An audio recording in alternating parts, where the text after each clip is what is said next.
Why does your scanner show the P0623 engine code? What does it mean? P0623 is a diagnostic trouble code for generator lamp control circuit.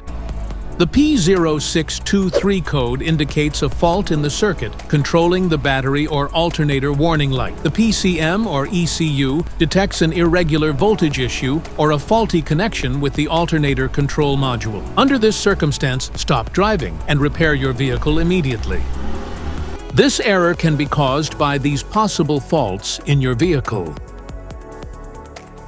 damaged alternator or voltage regulator, weak or dead battery, faulty wiring and connections, blown battery, light bulb, defective powertrain control module. Each DTC code corresponds to a specific issue in your vehicle.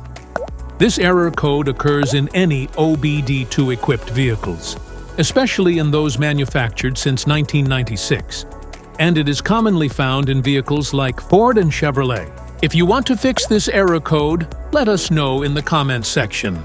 We will definitely make the video on your demand. If you like this video, don't forget to subscribe to our channel. Thanks for watching.